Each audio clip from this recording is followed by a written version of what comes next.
అంటే మనకి సామర్థ్యం లేకపోవచ్చు తమ్ముడు. ఇప్పుడు కొన్ని సాధించాలని నువ్వు అనుకుంటావు, కొన్ని పొందుకోవాలని నువ్వు అనుకుంటావు, కానీ నీకు సామర్థ్యం లేదు. నీ దగ్గర సరుకు లేదు, నీ దగ్గర సామర్థ్యం లేదు, కానీ నీకు వాగ్దానం చేసిన వాడి దగ్గర సరుకు ఉంది. ఆయన వాగ్దానం చేసిన దాన్ని నెరవేర్చుటకు సమర్థుడు కనుక ఆయన సామర్థ్యం మీద విశ్వాసం కలిగి ఉండు, తప్పకుండా నిలబడతా ఉన్నావు.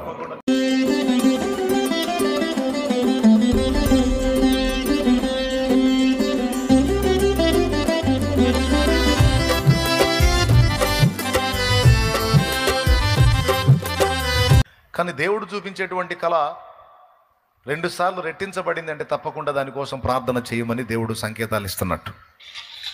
మీరు గమనించండి, యోసేపు కళ 2 టైమ్స్ వచ్చింది. నిర్ధారణ చేసుకున్నాడు, చేసుకొని వాళ్ళ అన్నల దగ్గరికి వెళ్ళాడు. వాళ్ళ అన్నల దగ్గరికి, అన్నయ్య కళ వచ్చిందిరా అన్నయ్య అన్న.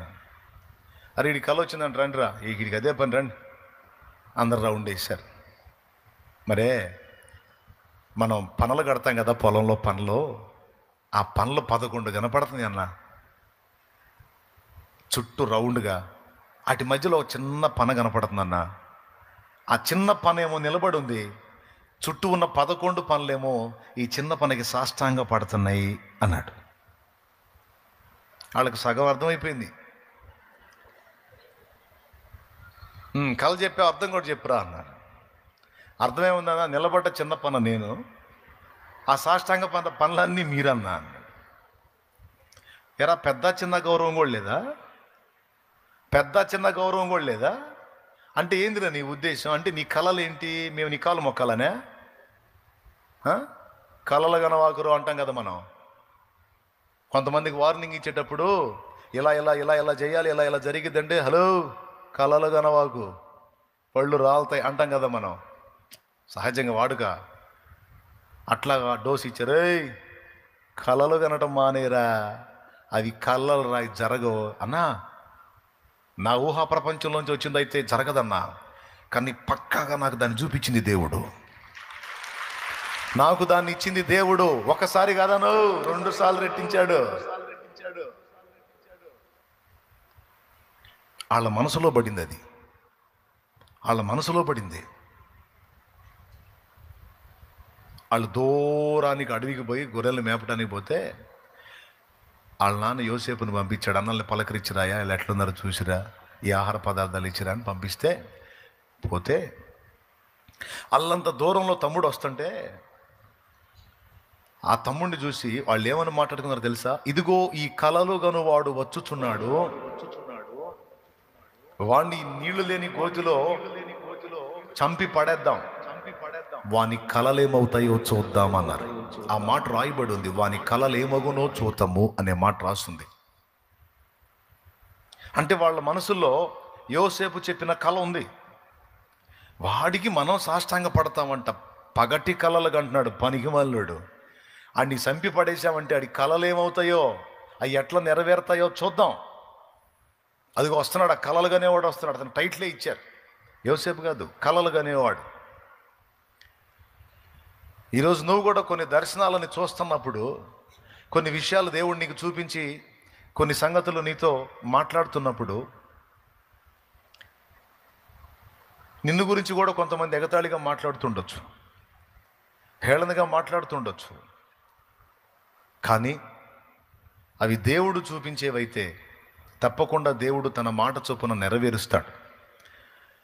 హల్లెలూయా, హల్లెలూయా. నువ్వేం కంగారు పడాల్సిన అవసరం లేదు, చింతపడాల్సిన అవసరం లేదు, టెన్షన్ అవ్వాల్సిన అవసరం లేదు, ఒత్తిడి కావాల్సిన అవసరం లేదు.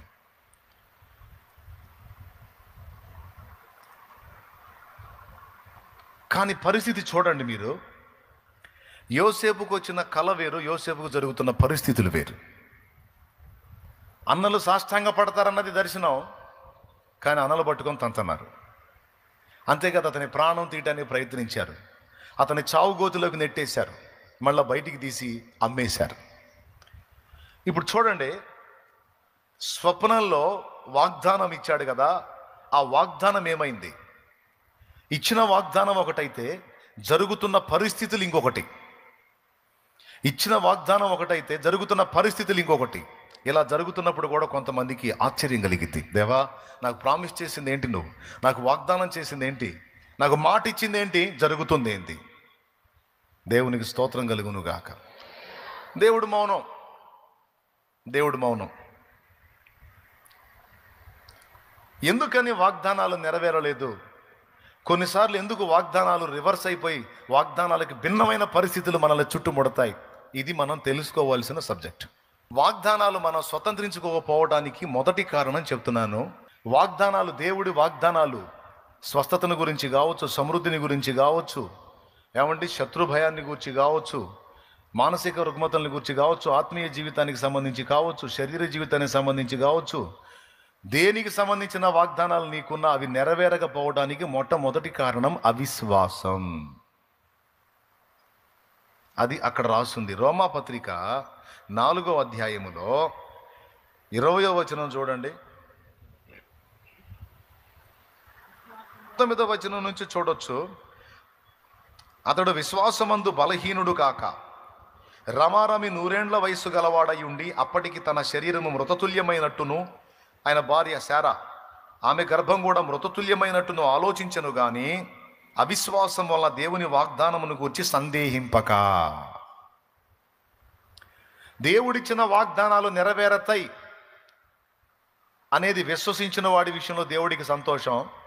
అలా విశ్వసించకుండా సందేహించాడంటే వాణ్ణి అవిశ్వాసుల లెక్కలో గడతాడు. ఏ లెక్కలో గడతాడు? అవిశ్వాసుల లెక్కలు. ఎందుకంటే అవిశ్వాసం వలన సందేహింపక.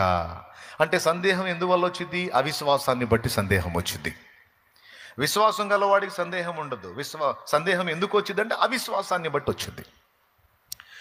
దేవుడు వాగ్దానం చేశాడు, నీకు కుమారుణ్ణి ఇస్తాను, నీ సంతానాన్ని ఆకాశ నక్షత్రముల వలె సముద్ర తీరము నుండి ఇసుక రేణుముల వలె నేను విస్తరింపజేస్తానని వాగ్దానం చేశాడు.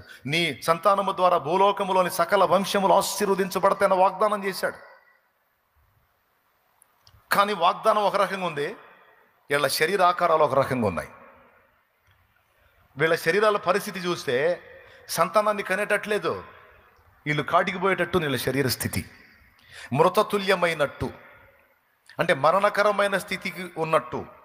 అబ్రహాము తన్ను చూసుకొని అలానే అనుకున్నాడట, తన భార్య అయిన శారాను చూసుకొని కూడా అలా అనుకున్నాడట. ఆమె మరణానికి చేరువయ్యేటువంటి వయసు వచ్చేసింది, నేను మరణానికి చేరువయ్యే వయసు వచ్చింది, మా శరీరాలు మృతతుల్యమైపోయి ఉన్నట్లుంది కదా, ఈ శరీరాలతో పిల్లల్ని మేము ఎట్లా కనగలం, మాకు సంతానం ఎలా కలుగుతుంది, ఆమెకు స్త్రీ ధర్మం నిలిచిపోయింది,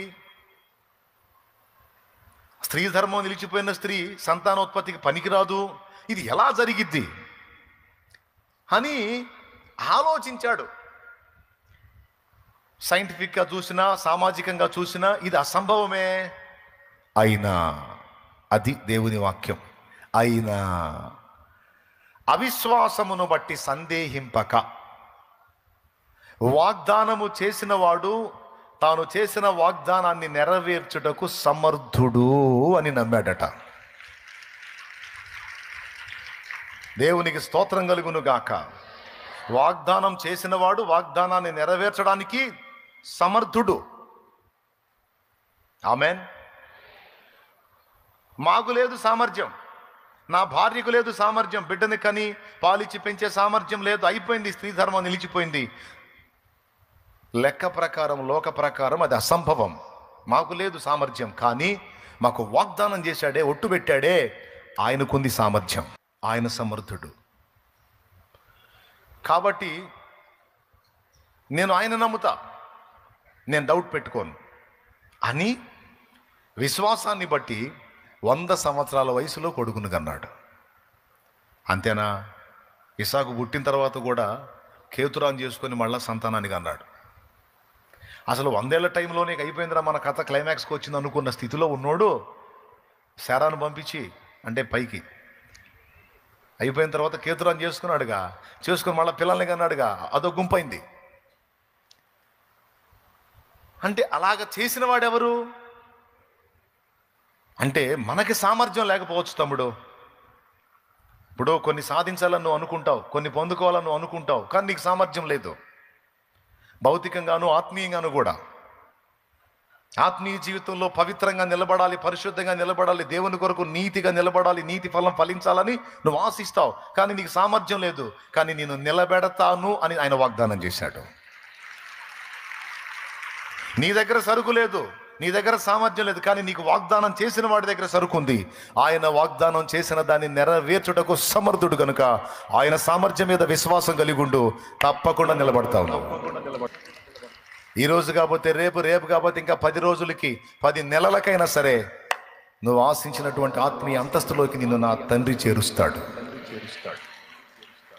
నువ్వు కృంగిపోయి అవిశ్వాసం వల్ల సందేహపడి నా బ్రతుకంతా ఇంతే అని రాజీ పడాల్సిన అవసరం లేదు. అలా రాజీ పడితే నువ్వు అవిశ్వాసుల లెక్కలోకి వస్తావు, సందేహిస్తే. సో పాయింట్ నెంబర్ 1, వాగ్దానము చేసిన దేవుడు దాన్ని మన ఎడల నెరవేర్చకపోవడానికి కారణం, దాన్ని మనం స్వతంత్రించుకోలేకపోవడానికి కారణం అవిశ్వాసం. ఎస్, దేవుని ముందు కూర్చొని చెప్పాలి, దేవా నేను సందేహించట్లేదు, నువ్వు చేస్తావు దేవా, నేను అసమర్థుడినే కావచ్చు, కానీ నన్ను పిలిచిన నువ్వు, నాకు మాటిచ్చిన నువ్వు సమర్థుడివి.